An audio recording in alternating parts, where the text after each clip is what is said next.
exactly what you talking about too, bro.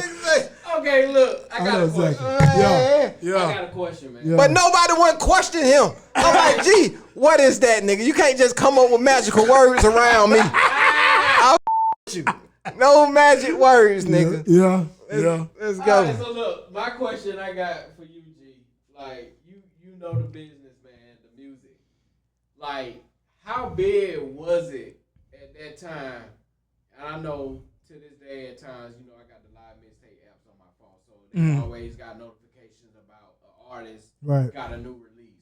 Yeah. But at that time, man, when you was in the game, bro, like how big was it for an artist to get featured on live mixtapes? Like, what was that experience like? Like, how big was it?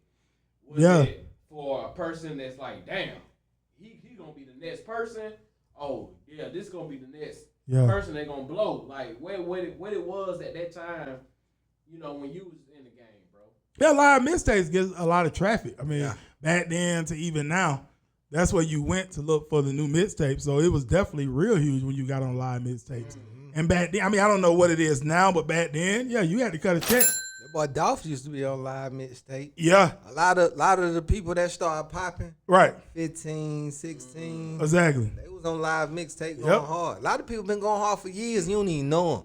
But you done seen them on live mixtape before. Exactly. I heard somebody done mixed it. Exactly. But I think with live mixtape, you had a little money behind it. Or right, that's why I say you had to have a little money. You had to have a budget. Yeah. It costed money to get on live. Exactly. Mixtape. That's what I was just saying. Yeah. That's what I was saying. So, Then, back then too, which is not as big now as it was back then, but you also as well got DJs to host the mixtapes. You had to pay them too. Yeah. You know, we had the DJ Screams here in the city and DJ Drama. Remember them DJ Holiday. Remember the groups though, the Coalition and Coalition DJs. If you bro, all right, what's them called?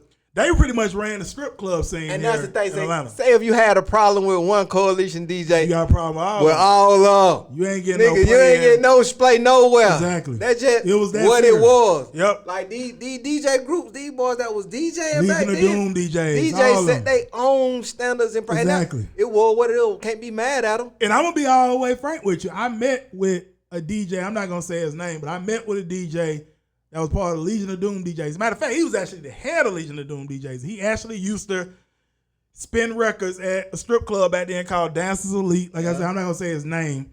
But I met with him because I was attempting to get him behind the record She Doing It that I was pushing. Yeah. I'll never forget, he said, let me tell you something. This guy, Young Jeezy, he has literally changed the music business in the way that artists have to deal with DJs, because he said when Jeezy pretty much came in the game, he had a budget, right? He had his own money. Then he also had BMF rocking with him. They came to the table giving these DJs in the city bags to keep those records in rotation. I'm not talking about paying the radio station. I'm not talking about payola now. I'm talking about in terms of DJs here in the city that was in strip clubs and nightclubs. They was getting bags to keep certain artists in rotation. Like I say, Jeezy was one of the first ones. And he had great music, don't get me wrong, but Jeezy had a big independent bag behind him though, before a record deal. Yeah. So looking at it that way, having them, it was what it was. Yeah. You can get with the right one and your shit go like fire. Exactly. Around the city. Exactly. You know what I mean? That thing going crazy. Exactly. But you get with you cross the wrong way. Yeah. Your ass be on the shelf. That's real talk. You know what I mean? Real talk. And you had to be in the strip clubs in Atlanta. Getting your music played. You had to be in there. Hey. If the strippers messing with your record. You remember that? Them open mics they used to go around to all the strip clubs? Absolutely. We used to perform at a lot of them. Yeah, we used to perform at a lot of them.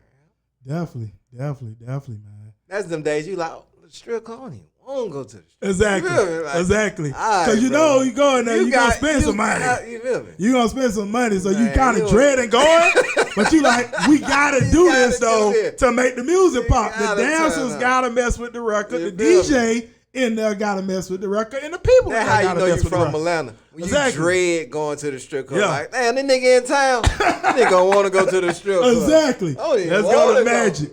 I never forget, man. My uncle, one of my uncles is in town. You know what I mean? I ain't gonna say no names. One of my uncles in town, one of my cousins in town. And they was in town for a conference, my uncle and cousin. Yeah. And they hit up me and my dad. Hey, we going to Magic. Right? They way older than me. I'm the youngest out of everybody. Yeah. Gotta go to Magic. Gotta go. You know what I mean? You know what them drinks in. Oh, imagine you paying a, you get it up. paying a great amount. Hey, but what you gonna do? Yeah. You gotta go. Exactly. You gotta go. Yeah. Hey. Yeah. But I know they show love though. Mm-hmm. I know that. And that's the thing. It just be love. Yeah. You ain't really mad. You gotta go. It's just like, ooh, Yeah. I wasn't prepared. Right. You know what I mean? Exactly. They know this would be this type of day today. Exactly. You know what I mean? Absolutely. That's funny. Wasn't in the schedule. I wasn't in the schedule. But see, this the thing though. When G started promoting strip clubs, that's when my view of strip clubs changed. Because, you know, when he was promoting them, he'll put me at the door. I'll work the door to make, I ain't have to, I just got to make sure his money right. Yep. You know what I mean? Yep. That's what he tell me to do. Yep. Bet. Yeah. So I'm looking at all the money coming in. Dancers Elite was one You of feel them. me? Yeah. And without how we rock, bro, that's the easiest thing I can do. Make sure your money right. Exactly. You know what I mean? So Yeah. I started seeing the strip club business. Right. And that's when I was like, nah, I don't want to participate no more. You know what I mean? Shit ain't, Once you really see what the whole business about, the business good. model. You Yeah. feel me? Like, Yeah. I fuck with y'all. Ain't much respect, but I don't want to participate. Yeah. You know what I mean? Yeah. That's just what it is. Yeah. And you know what you're going to when you go. You know what I mean? Yeah. Yeah, man. I promoted Dancers Elite, which is Bri, like you say. I used to have team members. Bri was one of them, helping me work the dough. I promoted Kamal's 21, which is now back Platinum 21 now, but it was Kamal's 21 at that time. I promoted that. I promoted Strokers for a minute. And I also did some parties at Onyx as well. And I can tell you, yeah, being in strip clubs, it changed my mindset around money, though. I'll be quite frank with you. I was real inspired, though, being in strip clubs at times when I seen different crews come in with all this money. Not forget about our other folks, though. Who? The Gresham Road boys. What? The nigga Matt. Matt. Money Game. Money Game Entertainment. Money Game. Money Game Entertainment. They're my guys. They're my guys. You know, we grew up with Matt. Exactly. You know, we played and baseball I love with what Matt. that boy Matt got going on now, too. Yeah, okay. What he got going on? Because I haven't seen him in a minute. The space, he took a trailer, made it a game lounge. Oh, wow. Pull up the parties, pull up the events. Yeah. I got to get with Matt. It's love. I got to get with Matt. Birthday parties, all that type of stuff. I think it's space.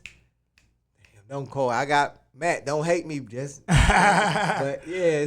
We got to get with Matt because I ain't seen Matt in a minute, man. Yeah. And, you know, we played baseball with Matt, of course, at Shoals Creek growing up. But seeing what But like, you know, when we was in the music business, he was with Money Game I know, Entertainment. yeah, that's what I was And he's doing. actually on the stage at one of our performances, man. We was rapping, we going ham. And I said, yeah, him and Cap. Cap was rocking with Money Game Entertainment too, who played baseball with us, by the way, as well. So yeah, man, that's huge, man. That's what I'm thinking about, though. When you really think about it, though, it was a lot of us doing different things around this, you know, young. Right. But it wasn't no issue. Right. Because everybody rocked. Exactly. You know what I mean? Exactly. That was the beautiful thing about Right. it. Exactly. Like our folks over there, our folks over here. Everybody was linking, trying to go up. Yeah. No, that's real Yeah. tough. I agree.